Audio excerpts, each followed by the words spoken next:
You know, this song reminds me of Queen Victoria, the great empress, Queen of England, Empress of India, and ruled half the globe. She heard one day a message of Jesus' return. And after the sermon, she went up to the preacher and said, "I wish the Lord would come when I'm still on the throne, because I want to lay the crown of England at his feet."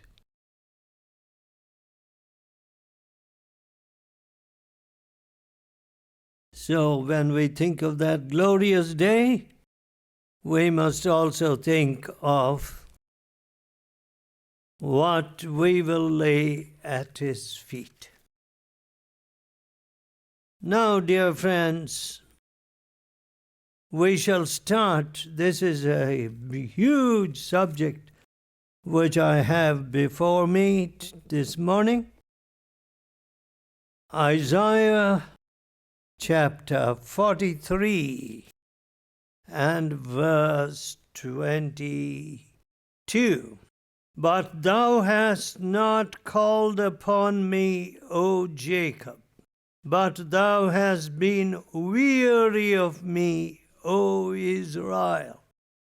Thou hast not called upon me, O Jacob, but thou hast been weary of me, O Israel." You know, we talk of being weary of this and weary of that. And I have yet to hear of people who are getting weary of all the sad and dark things that people are saying today. Say, in a sense, it is sickening. The very atmosphere appears to be sickening. What? No hope. Gloom. Now, here, you know, we are not to be just diagnosticians. Suppose there's a hospital or a group of doctors who say, "We only diagnose here. We don't cure anybody." I wonder who will want to go there. So today, everybody has turned into a diagnostician. Say, that's wrong, and this is wrong, and that's wrong, this is wrong. But nobody to suggest the cure. But God says, "You have been weary of me. You won't call upon me." In other words, there's no altar in your life. Now, that seems to be the root of the problem. No altar. You know, when the heathen man, Abraham, obeyed the call of God, I wonder what concept he had of God. The heathen only seemed to think of God as some terrible being. Powerful, yes, and terrible being. If you turn to the 12th chapter of Genesis, you will find that when Abraham began to obey God, about the first thing that he did was in the 7th verse. "And the Lord appeared unto Abraham and said, Unto your seed will I give this land. And there builded he an altar unto the Lord, who appeared unto him. An altar. He said, I need a place where I meet God. An altar. You know, it's very amazing that in heathen homes, they set aside a room where they keep their gods. And they call it puja room, prayer room. In heathen homes, you can see it. If you go into a Chinese place of business, you will find a little shrine right in front. They're not ashamed of it. You know, whatever figure they put inside or image, they have a place of prayer, they call it. And when business opens in the morning, the first thing they do is offer their prayers or their incense. That's the first thing which they do. You know, one of those great engineers, Sir Arthur Cotton, he turned a great river into a source of great blessing for a whole district. A mighty river almost 3 miles across. When I first drove over that Annie Cut, as it is called, a little strong masonry structure which crossed the river, right across. I said, my, 3 miles. And he managed there was room for me to drive the car just upon that road. And the river was just about a yard away or 4 feet away from me, held by a little structure. Otherwise, the whole flow of water would have gone into the ocean. By stopping the river, he managed to irrigate, give supply of water to a whole district, and it is such a prosperous district. Green and beautiful, as far as your eye can see. Yes. And of course it must have, and when he began his work every day, he would go on horseback. And before he got his workers to work, don't forget that was before concrete, and that was before cement. It was a masonry structure which withstood a mighty river. He would gather all the crew and pray with them. That was his first act before he got them to work. Yes, there were some people who were unashamed of their altar. I do not know how the White House is today.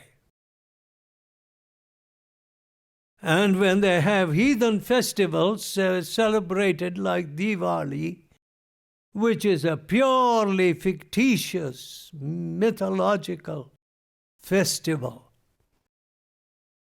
replete with idolatry. To bring it into the White House is an abomination that the nation must repent of. But, you see, people who are ashamed of prayer.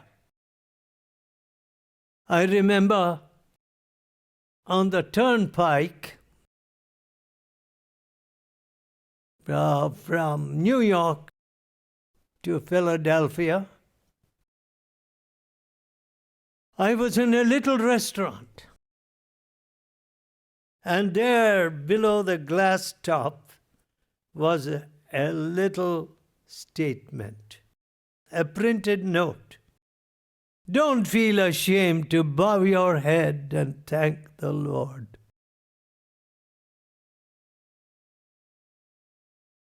For your meal. Yes, there were people who were unashamed.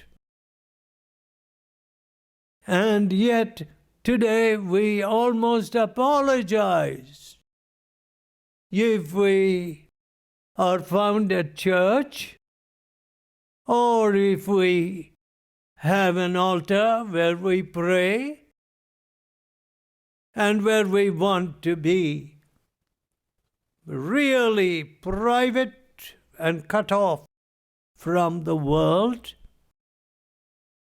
People don't understand this. But here in the 8th verse, so Abraham moved on to the next mountain. And at Bethel, the 8th verse, and there he builded an altar unto the Lord and called upon the name of the Lord. And he called upon the name of the Lord. He was not ashamed now. If somebody asked him, hey, what's this that you put up here? It is an altar where I pray, where I call upon the Almighty God, the name of the Lord. If you turn to Exodus chapter 29 and verse 42, God wanted that there should be a continual burnt offering. This shall be a continual burnt offering throughout your generations at the door of the tabernacle of the congregation before the Lord, where I will meet you to speak there unto you. So, there was to be an altar, an offering made by fire unto the Lord, and a continual burnt offering. You see? And the 44th verse, I will sanctify the tabernacle of the congregation and the altar. I will sanctify also both Aaron and his sons to minister to me in the priest's office. I will dwell among the children of Israel and will be their God. So, God wanted an altar. And the 30th chapter begins with, Thou shalt make an altar to burn incense upon. You know, friends, a continual burnt offering. There were to be 2 lamps, one in the morning, one in the evening, to be offered to the Lord. And that was to be a continual process. You know, enjoying prayer, not as though it is something by rote. You know, some people say their prayers by rote. and they hardly know what they're saying. And some of them have a system even today. You know, they say their prayers in Syriac, in Latin, and languages that they don't understand. They don't know what they're saying. You know, I was talking to a yoga teacher on the plane. He said he was a yoga teacher. I asked him a question. All right, you say certain prayers and chants. Do you understand them? No, he said. What? You say prayers which you don't understand? Oh, our Guru knows it. Our Guru knows it. My dear people, you see, that's what has happened to prayer today. Now, over in Germany, they said to me, you see, saying prayers for the dead has got very costly over here. It is cheaper to send those prayers to Spain and Portugal, where it is less expensive to say those masses or those prayers for the dead. I said, has it come to this? It's all to do with money. And you want prayers for the dead to get them out of purgatory into heaven? And so you want it done as cheaply as possible, so you send those prayers over to priests in less expensive Spain. See, folks, we have made a kind of travesty of prayer, a ridiculous imitation of prayer. Did anybody teach you how to talk to your mother? Did anybody tell you how to call your dad, Dad? Did somebody teach you how to say mother? Nobody did. It came from your heart. The altar is something which comes from your heart. You want to cry, Abba, Father. You are my Father. Now, so the altar abandoned by a people, by a nation. And what is placed instead? Some ceremony, a ceremonial, ritualistic prayers by rote. Now, my dear friends, can you ever displace those little warblings that come from a baby? How precious they are. I used to kind of, before my children became articulate and before they could talk, I would say all kinds of little noises to them, quack-oo, quack-oo or something, and they would respond.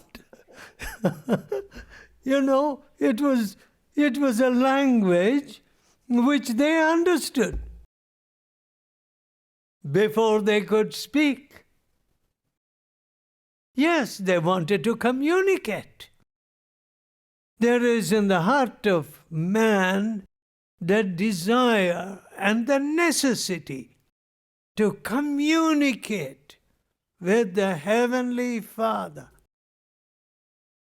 And the abandoned, some of our churches look really disused.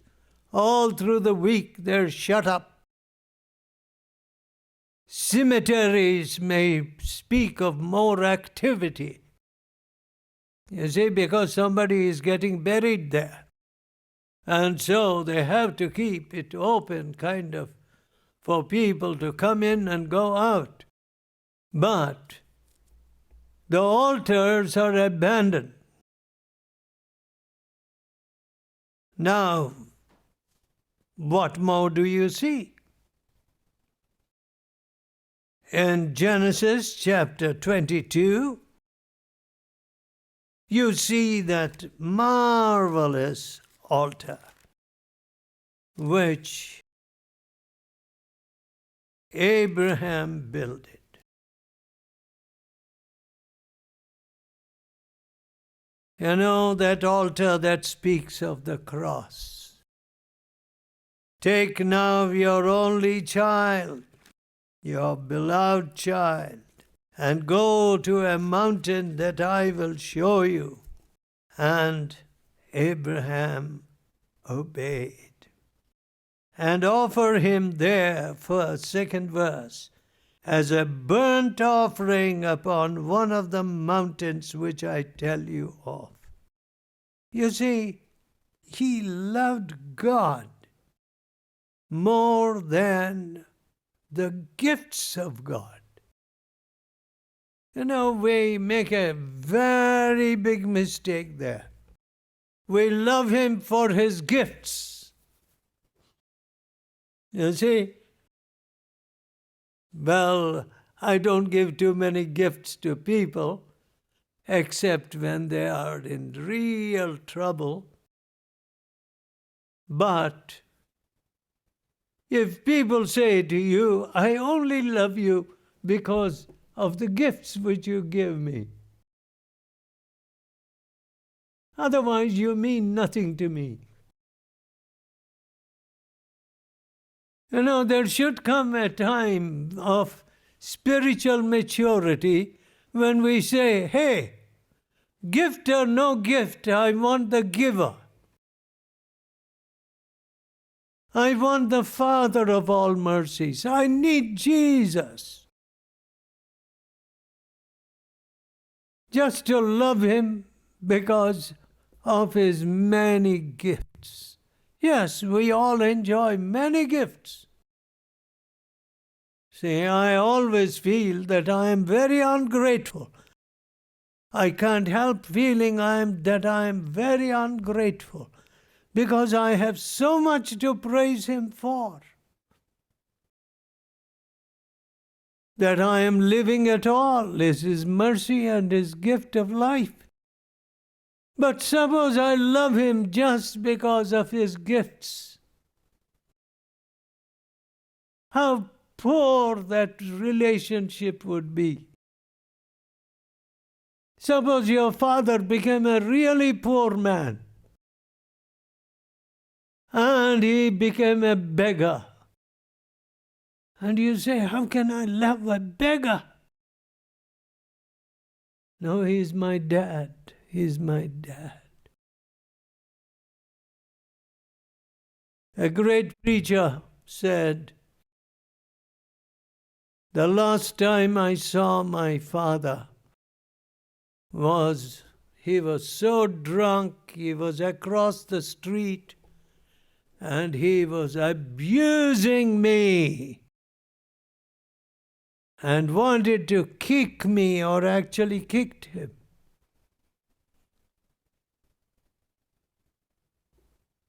Still, that was his dad.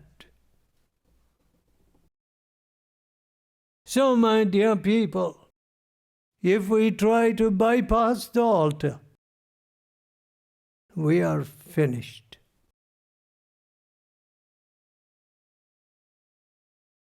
But the Lord will help us to go to the greatest altar of all, the cross of Jesus, to humble ourselves Let us pray. Let us tell God, O God, let not my altars be broken down. Save me, Father, to make time at the altar of prayer, the altar of intercession. How much I seem to fail at the altar in intercession. In the shedding of tears for the nations. Gracious Father, we pray and ask you, teach us to pray, instruct us, teach us, Father, teach us. If needs be, chastise us and teach us, that the altar may never be moved out of its place, and the false altars may be thrown out of our city, like Manasseh did. We ask this in Jesus' holy name. Amen.